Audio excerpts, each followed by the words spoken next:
The command center of the Zephyrian warship Dominion's edge hummed with the low-frequency vibrations of anticipation. General Vexthera stood at the central tactical display, her 4 arms folded behind her chitinous back, crimson eyes scanning the holographic representation of Earth's surface. The invasion had proceeded flawlessly for the past 72 standard cycles, human resistance had crumbled beneath their superior technology, and most major population centers had fallen under Zephyrian control. Status report, Vexthera commanded, her voice carrying the authority of one who had conquered 17 worlds before this pale blue dot. Commander ZYX-Mole approached with measured steps, his translator device crackling as it converted his native clicks and hisses into the barbaric sounds humans called language. The final pocket of resistance has been located, General. A military installation designated Fort Morrison, in what the humans call Colorado. Intelligence suggests they possess some form of biological weapon, something they refer to as the Beast. Vexthera's mandibles twitched with what might have been amusement. Throughout their conquest, human military leaders had boasted of secret weapons, super soldiers, and devastating biological agents. Each had proven disappointingly mundane when faced with Zephyrian might. Their nuclear weapons were primitive, their soldiers fragile, their technology laughably obsolete. Typical human bravado, she mused, turning to face her commander.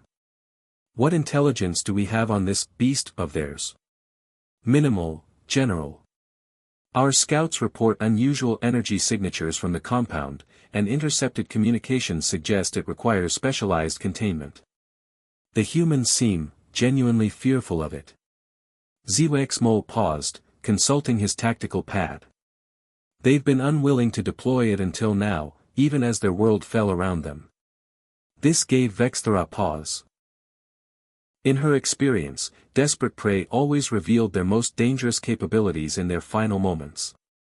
If the humans had held back this weapon through months of systematic defeat, perhaps it warranted investigation. Very well, she decided.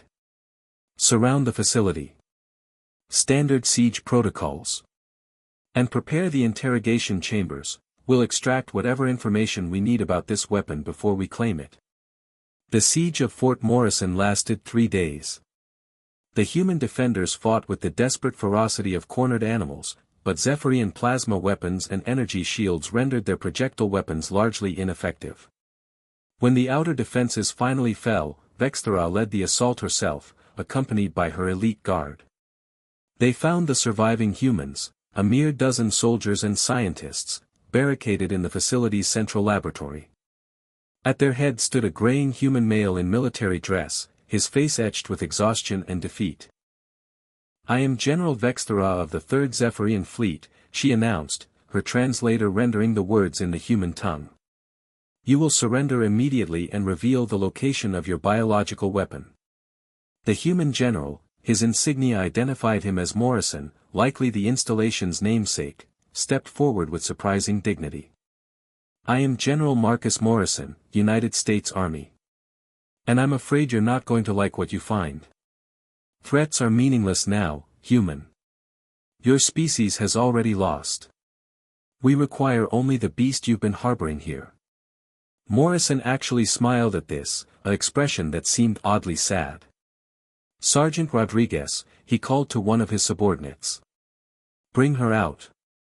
The tension in the room was palpable as the human soldiers parted. Vexthera's combat implants automatically analyzed potential threats, scanning for energy signatures, biological markers, anything that might indicate a dangerous organism approaching. What emerged from the back of the laboratory defied every tactical analysis her enhanced brain could produce. It was small, roughly the size of a human infant, but covered in golden fur that seemed to shimmer under the facility's harsh lighting.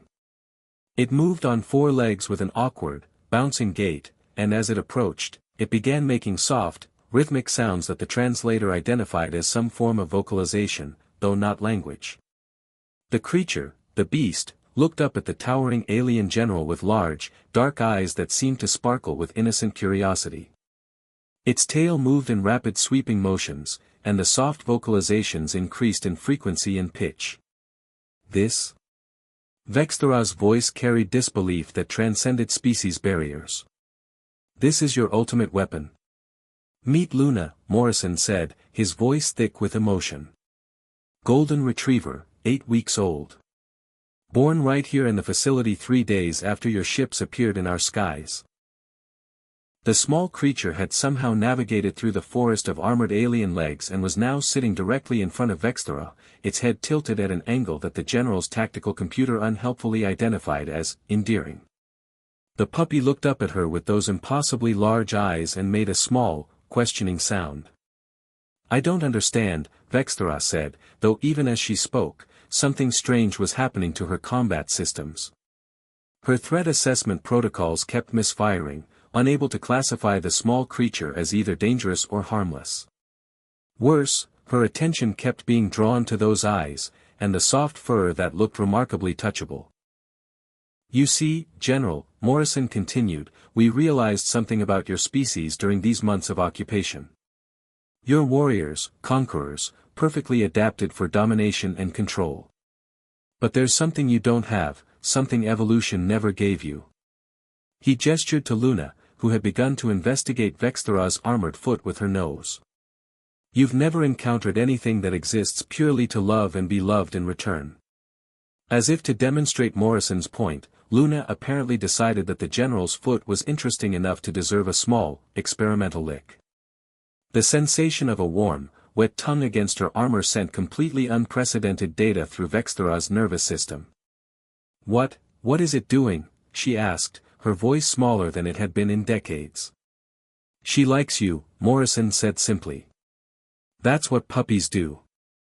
They love unconditionally, without judgment, without fear. She doesn't care that you're an alien invader. She just knows you're a living being, and that means you're worthy of affection. Luna, apparently encouraged by the lack of hostility, began to make increasingly urgent attempts to gain the general's attention.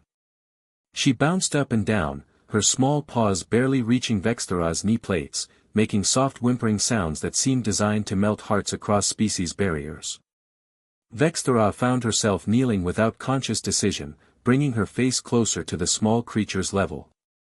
Luna immediately took this as an invitation, placing her tiny paws against the general's armor and attempting to lick her face through the helmet's visor.